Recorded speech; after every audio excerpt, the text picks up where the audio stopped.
Welcome to Ignite Your Confidence for women in leadership who want to speak up and stand out. I'm your host, Karen Laus. Here you'll get all of the tips and tools that you need to stand out with unshakable confidence. Let's dive into today's episode. I'd like to talk about things that have happened recently that are hot off the press. And this one is hot off the press. Have you ever felt misunderstood? And I am certain that you have at some point in your life. But every time it happens, I don't know about you, but I'm grateful it hasn't happened that many times. But this idea where somebody completely misunderstood what either your intention was, or you really go back to, okay, this somehow did not land the way that I had expected it to, or something that you did out of the goodness of your heart, which is what happened to me recently.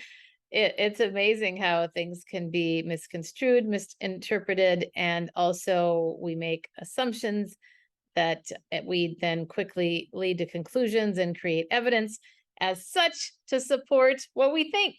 And sometimes we're so busy that we short circuit that assumption, make a conclusion, and then move on. That is what happened to me recently.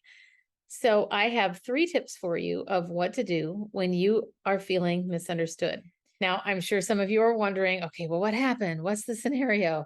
But the truth is, it doesn't really matter. I feel like the more details that I share, the more of the specific occurrence anyway, the more it won't really be of much use. And I will probably just get frustrated actually talking about this in this episode. But it has reminded me that there are specific things that are go-to for me when and if that happens. And for example, let's imagine that you have been falsely accused of something that you feel confident that you didn't do. And a lot of times there's this whole intent versus impact. Perhaps the way that you intended it to come across is not how it came across, is not how it landed. And this is why I love that question. How did that land for you? When you have the luxury to be able to talk to people in the moment, that is a beautiful question because you can find out right there. You get their feedback. But that's a bonus for you. The tips that I have are number 1, I have 3 tips. The first one is to respond versus react. And full disclosure, folks, I am working on this in my life right now. I tend to react because I want to be quick to tell people, well, this is what I did. This is why I did it. And sometimes we need to slow our rolls. I tell myself that a lot. Slow your roll and take a moment to process, think about this. And what you can do is to first seriously take a breath. Something happens, you feel misunderstood. In that moment, take a breath. And give yourself some time to think about it. Perhaps even journal about it. Journal about how you're feeling. The feelings part is important. And there's a time and a place to look at it objectively. And in fact, that is tip number 2. But the first thing, get those feelings out, perhaps vent to someone that you know and trust well, where that can truly contain your emotions. And feel free to write down everything that you want to write. Sometimes you could even write a letter that you never end up sending, perhaps. There's a variety of places that we get misunderstood in life, whether it is in work or at home or in the volunteer work that we do, community, who knows? So many different places. And that's why this idea of intention versus impact is so important, because think about all the times that you intended something to go a certain way and it didn't, and it was misinterpreted, misconstrued, and therefore you may have been misunderstood. So remember to take that breath, think about this. How you respond versus reacting is a direct reflection of your character. And I am saying that to myself right now as well, that oftentimes we don't think about it because we're so quick to want to prove ourselves. And that is exactly how I feel sometimes. But we've got to stop And as I have coached other clients to do, stop, pause, breathe, then at least that gives you some time to think so you don't spout out the mouth or send off an email with a million details as to why you're justifying yourself. And I also come to you in a place of love around this because I get it. I am very focused on things being just, things being fair, and that there's equity. And when that doesn't happen, it really bothers me, whether it happens to me or somebody else that didn't deserve that to happen. But sometimes these things happen anyway. All right. That's number one, respond versus react. Number two, look at it objectively. And a tool to be able to do this is to write down on a piece of paper with two columns. On one side, put facts, on the other side, put interpretations. You could also put assumptions and interpretations because this is something that happens so fast. And in fact, it could have happened on your side too. In the case that happened recently for me, there was essentially, I don't even know this. And isn't that funny as I'm telling you this? I'm assuming that there was one person that was unhappy with something that happened in a group environment. And therefore they said something, that one person to who, the other person. Anyway, this is getting convoluted. But the point I want to make is you've got to make sure that you have the facts also, so you don't go back and say, well, what did this person say and that person say? The idea here is to be solutions focused. When you look at it objectively, you can look at the facts, you can definitely be able to see all sides of it, and that can help you have much better perspective. Because if we just have a singular perspective, we're not going to be very productive, efficient, or essentially get the best results, because this is why diversity is so important. Equity, inclusion. We've got to make sure that we are considering all sides of things. Now, I totally get the emotion that can come behind this. Believe me, I get that. And it's really important to take that step back and say, okay, let's look at this objectively. And I'd also encourage you to think about it from the other person or other party's sides. Maybe there's more than one person that's involved in this. What are all of the different perspectives that could potentially exist? And that could be a really cool exercise to also help you to potentially relax a little bit about your position and say, oh, wow, I can totally see how this person might have thought that. So those are some suggestions for the looking at it objectively.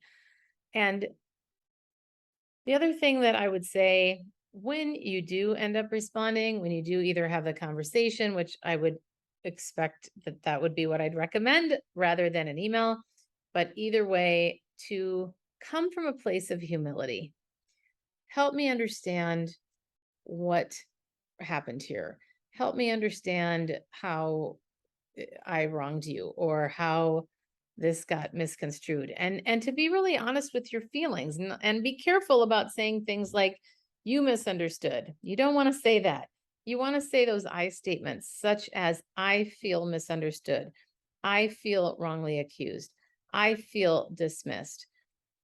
When you have those words where you're owning the feelings, nobody can take that away from you. But when we say things like you this, you that, that puts people on the defensive and definitely is not going to be a fruitful conversation. So keep those things in mind, looking at it objectively. The third is to own your part.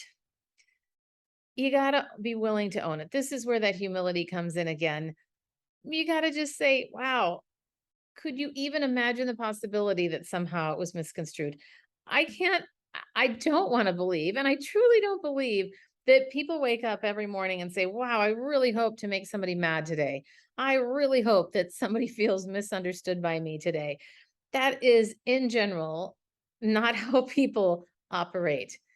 We're all just trying to do our best. So if you can also assume best intent, that will be a great thing that will carry you quite far. And what I mean by owning your part is being able to look at yourself and say, okay, let me think about this for a moment. What could I have done differently? Or maybe it wasn't that you actually did the thing that you might be accused of, but there might be some gray area. And again, I hate to say it, but you know this too. It's about perception, and that is the person's reality. For better or worse, that is really key to keep in mind. How did this play out? How can you look at your part and say, is it possible that I could see from the other person's perspective why they either jumped to this conclusion or why they felt this way? The other thing that you can do is gently invite someone as you're owning your part to really come from a place of, hey, I want to resolve this. Think about the relationship. That's really what's important here. It's like, I don't know, one of these people like Dr. Phil or somebody said, do you want, oh no, it was Henry Cloud. Dr. Henry Cloud, do you want to be right or do you want the relationship? And that is a valid question. There might be times where you do want to be right. You don't want the relationship, but I would advise you to focus more on the relationship because the other thing is it is a small world. You don't want to burn any bridges. Really important to focus on serving, doing your best, and assuming best intent as well. Really focusing on what is it here that I need to look at? Is there something that I need to own? And how can I have the conversation with that person potentially? Words like, help me understand. My intention is to have a great relationship with you. And I feel like this tarnished it. Can we talk about that? Let's get this out in the open. And a big part of resolving conflict is simply to get it out there. Talk about the elephant in the room, even to say out loud, I feel really awkward having this conversation, or this feels really uncomfortable for me. And I wanted to tell you that. When you come from a place of vulnerability, you're also going to have much better connection because when you're vulnerable, people are going to be much more apt to be vulnerable back, to open up to you. So those are my tips around when you're feeling misunderstood. Let's recap. Respond versus react. 2, look at it objectively. And 3, own your part. That will help you to go into a conversation so that you can respond in a way that really does serve the situation, serves the relationship, and will make you an even better communicator. And I'm guessing they're going to also respect you even more because you came with humility, vulnerability, and you were solution focused. So another question here to throw in at the end is always asking, what can I do? That moves the conversation toward a solution versus getting stuck in conversations where we're venting or we're complaining or we're negative. I do understand that there is a time and a place to vent and grieve, but you've got to then move on to figure out what do we need to do to solve this problem and then be able to move on in general in your life because you don't want these things to hold on to you, hold you captive, hold you prisoner, and you have control over that. You have control over your mind. So your mind believes whatever you tell it. So feed it positivity and possibility. Those are my extra bonus tips here at the end as we wrap up this episode. But I want to invite you to know that I am always available if you have a question, if you want to reach out, and if you know of anybody that is looking for a conference speaker, I would love to talk with them. I speak on any of the things that you've heard me talk about in this podcast. And my favorite is all around communication so that we can be more confident in how we come across.